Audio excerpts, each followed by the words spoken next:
8 juin.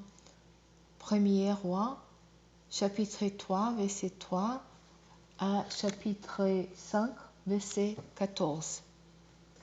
Salomon aimait l'Éternel et s'est conformé aux instructions de son père David. Seulement, lui aussi offrait des sacrifices et des parfums sur les autres lieux. Un jour, le roi se rendit à Gabaon, où s'y trouvaient alors les autres lieux les plus importants pour offrir un sacrifice. Il fit immoler 1000 holocaustes sur cet autel. Pendant la nuit, l'Éternel lui apparut là un songe et lui dit: Demande ce que tu désirerais que je t'accorde.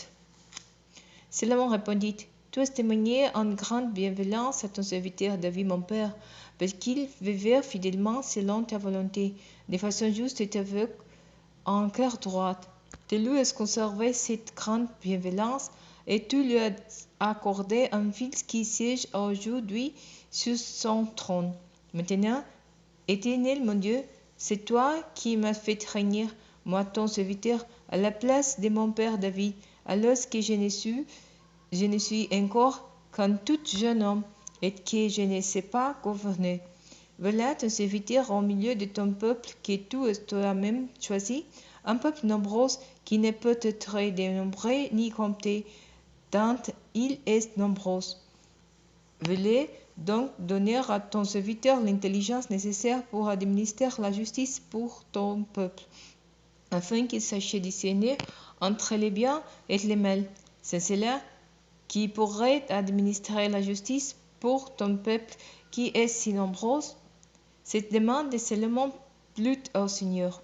Alors Dieu lui dit: Puisque c'est à l'assez que tu demandais, et que tu ne demandais pour toi ni longue vie, ni richesse, ni la mort de tes ennemis, mais l'intelligence nécessaire pour exercer la justice avec ton retour, eh bien, je vais réaliser ton souhait.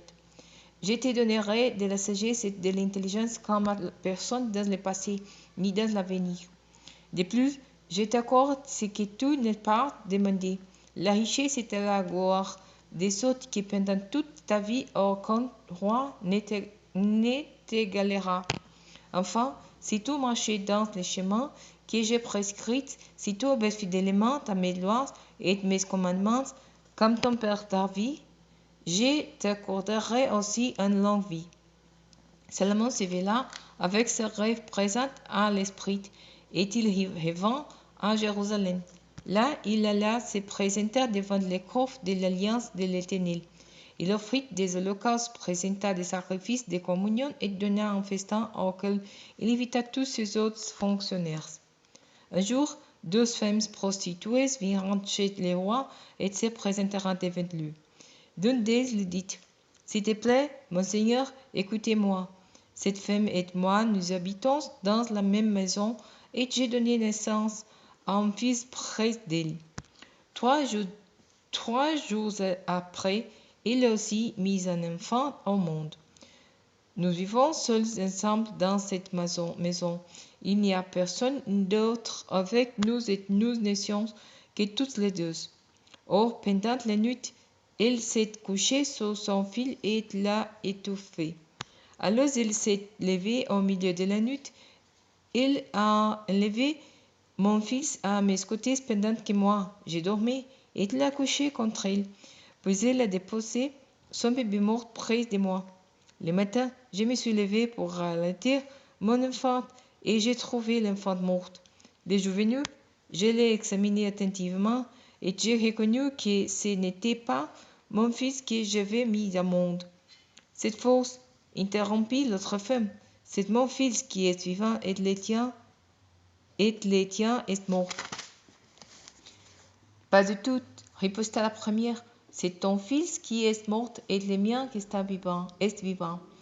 Et ils continueront de se disputer ainsi devant le roi. Celui-ci déclara finalement: L'un dit: C'est ici mon fils qui est vivant, et c'est le tien qui est mort. Mais l'autre dit: Pas de tout, c'est ton fils qui est mort et le mien qui est vivant. Eh bien, ajouta le roi, qu'on m'apporte une épée. On lui apporta une épée. Alors il dit: coupez l'enfant vivant en deux et donnez-en moitié à chacun. Alors la mère de l'enfant vivant, poussée par son amour pour son fils, s'écria: de grâce, monseigneur, qu'on lui donne les bébés vivants, qu'on ne les fasse pas mourir. Mais l'autre dit: non, coupez-les en douze, ainsi il ne sera ni à moi ni à il.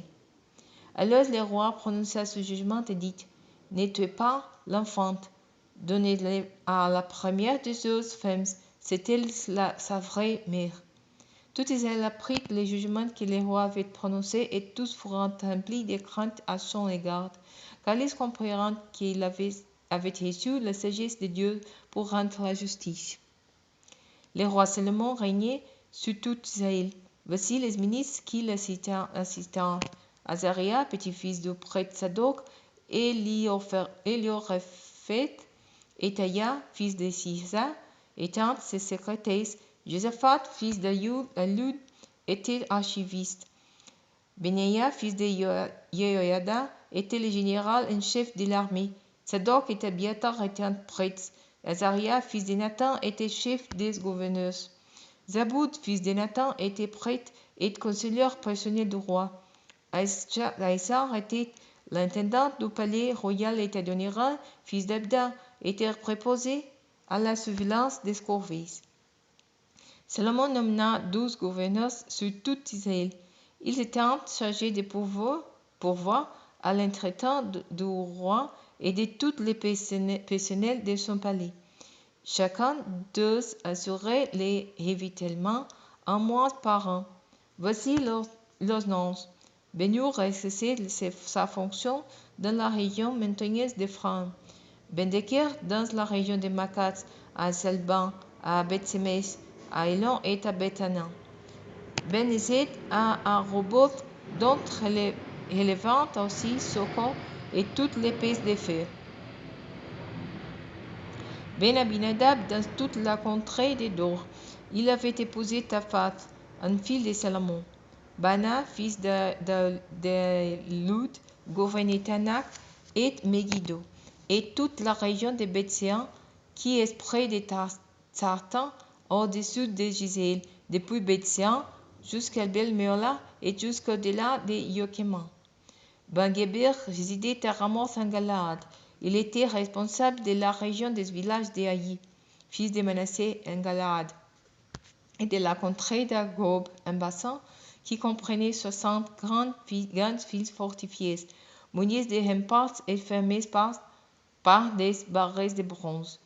Ainadab, fils d'Aïdo, supervisait la région des Manaïm. Aïmat, celle de Nephtali. Lui aussi avait épousé un fils de Salomon nommé Basmat. Bana, fils de Hosei, était responsable en Asera et à Béalot.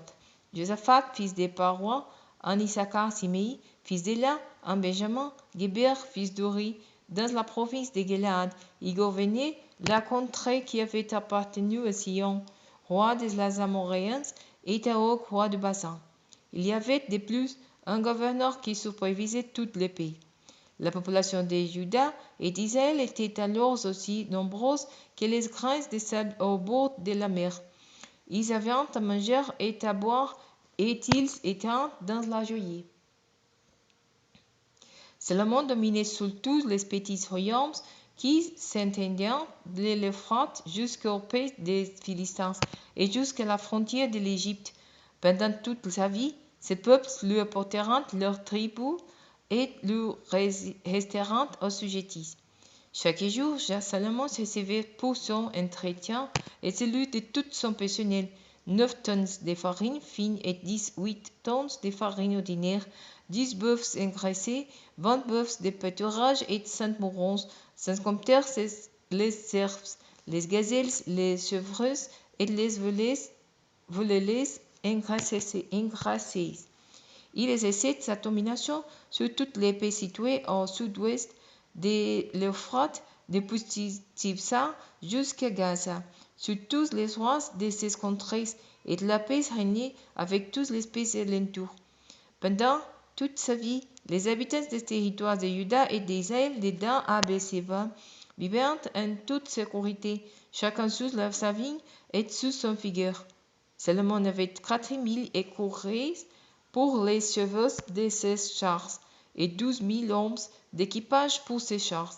Les gouverneurs, pourvoyant chacun pendant son mois au habituellement du roi Salomon et de tous ceux qui mangent à sa table, ils veillant à ce qu'ils ne manquent de rien.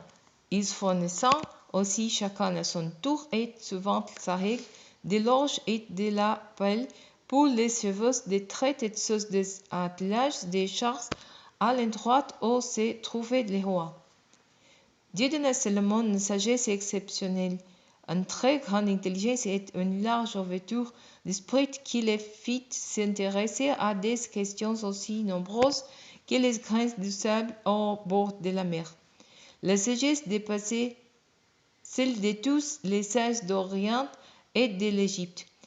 Il surpassait tous les autres, même étant Esaïe, Éman, Calcol et Tarda, les fils de Mao. Aussi, sa renommée s'est répandue parmi tous les peuples voisins. Il fut l'auteur de 3000 proverbes et composa 1500 chants.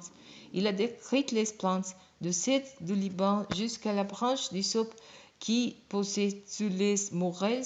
Il a aussi parlé des animaux, des oiseaux, des reptiles et des poissons. Tous les rois de la terre qui avaient entendu vanter la sagesse, envoyant des délégations de toutes les espèces du monde pour l'entendre.